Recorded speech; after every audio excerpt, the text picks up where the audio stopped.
हे दोस्तों, this is Mukesh. एक viewer है जिन्होंने मुझसे पूछा है, सर ऐसे सेंटेंसेस को इंग्लिश में बनाने के लिए किस स्ट्रक्चर का यूज करते हैं। जैसे कि अगर तुम्हें आना हो तो बता देना, अगर तुमने सुना हो तो बता देना, अगर तुमने देखा है तो बता देना। तो ऐसे सेंटेंसेस को इंग्लिश में बनाने के लिए किस स्ट्रक्चर का यूज कीजिएगा, तो आइए हम लोग जानते हैं। तो यहाँ पर दो पार्ट है, अगर तुम्हें आना हो तो, उसके बाद सेकंड पार्ट है बता देना। तो बता देना, इसके लिए हम लोग इंग्लिश में अलग अलग फ्रेज का यूज कर सकते हैं। अगर सिंपल तरीका बोलूँ तो आप बोल सकते हैं टेल मी, अगर हमें बता देना टेल अस।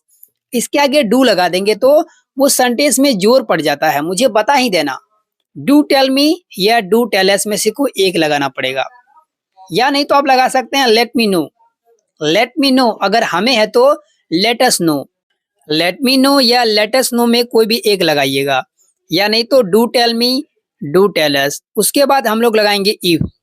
इफ को लगाने के बाद हम लोग लगाएंगे सब्जेक्ट। सब्जेक्ट क्योंकि सामने वाले से पूछेंगे तो यूं ही आएगा। यू को लगाने के बाद वांट टू लगाएंगे। वांट टू के बाद वर्ब का फर्स्ट फॉर्म लास्ट में कोई ऑब्जेक्ट रहेगा तो, नहीं तो कोई बात नहीं। अगर सेंटेंस नेगेटिव में बोलना चाहते हो तो क्या बोलिएगा, पहला वाला पार्ट आपका सेम रहेगा। इफ के बाद आपको लिखना पड़ेगा you don't want to. You don't want to के बाद हम लोग वर्ब का फर्स्ट फॉर्म लास्ट में ऑब्जेक्ट। स्ट्रक्चर थोड़ा बदल भी सकता है, आपको सेंटेंसेस से और भी क्लियर होंगे। तो आज का पहला सेंटेंस है, अगर तुम्हें आना हो तो बता देना। तो इस सेंटेंस के लिए आप कहिएगा do tell me if you want to come.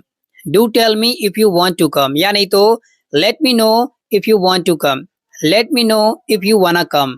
Next sentence, अगर तुमने सुना हो तो बता देना। तो इस सेंटेंस के लिए आप कहिएगा do tell me if you listened.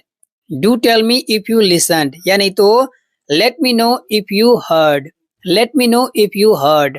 Heard का मतलब भी होता है सुना, और लिसन का मतलब भी होता है सुना, यहाँ पर भी टू है लिसन्ड। नेक्स्ट सेंटेंस, अगर तुमने देखा है तो बता देना। तो इस सेंटेंस के लिए आप कहिएगा do tell me if you saw. Do tell me if you saw, यानी तो let me know if you watched. Watched का भी यूज कर सकते हैं। यहाँ पर मैंने पास्ट इंडेफिनिट टेंस का यूज किया है।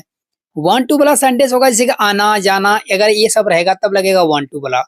नेक्स्ट सेंटेंस देखते हैं, अगर तुम्हें जाना हो तो बता देना। अब यहाँ पर लगेगा वांट टू, जैसे कि do tell me if you wanna go.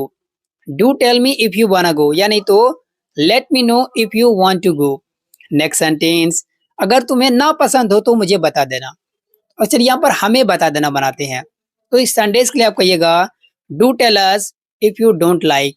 Do tell us if you don't like, यानी तो let us know if you don't like. Let us know if you don't like. Hey दोस्तों, this is Mukesh. कभी कभी हम लोग अपने day to day life में ऐसे सेंटेंसेस को बोलते हैं जहां पर हम लोग कहते हैं ये सरासर गलत है, ये सरासर सही है, ये तो सरासर बेईमानी है, मैं सरासर इसको इनकार करता हूं। तो ऐसे सेंटेंसेस को इंग्लिश में बनाने के लिए किस स्ट्रक्चर का यूज किया जाता है।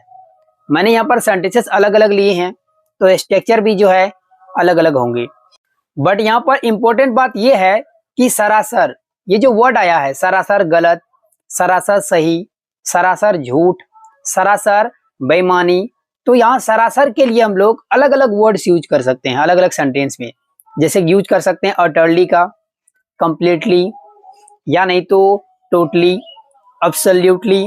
इन सभी में से आप किसी का भी यूज कर सकते हैं, जो भी आपको अच्छा लगे, सेंटेंस में फिट बैठे, आपको बोलने में अच्छा लगे, उसका यूज कर सकते हैं।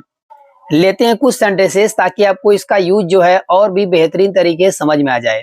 तो आज का पहला सेंटेंस है, ये तो सरासर गलत है। तो इस सेंटेंस के लिए आप कहिएगा this is absolutely wrong. This is absolutely wrong. It भी लगा सकते हैं इट इज एब्सोल्युटली रॉन्ग, या नहीं तो it is totally wrong, it is completely wrong, it is utterly wrong, कुछ भी आप कह सकते हैं। नेक्स्ट सेंटेंस, ये तो सरासर नाइंसाफी है। तो इस सेंटेंस के लिए आप कहिएगा this is utterly injustice. This is utterly injustice, या नहीं तो this is totally injustice. Next sentence, वो तो सरासर झूठ बोल रहा है। तो इस सेंटेंस के लिए आप कहिएगा he is absolutely telling a lie. He is absolutely telling a lie, सिर्फ लाइंग भी कह सकते हैं, ही इज एब्सोल्युटली लाइंग, या नहीं तो he is utterly lying. Next sentence, मैं सरासर इसको इनकार करता हूं। तो इस सेंटेंस के लिए आप कहिएगा I utterly deny this. I utterly deny this, यानी तो I absolutely deny this. Hey दोस्तों, इससे जुड़े मैं आपको एक संदेश दे रहा हूँ, इसको ट्रांसलेट कीजिए कमेंट बॉक्स में। If you make any mistake then I will correct it. Thank you for watching my video and do not forget to share this video.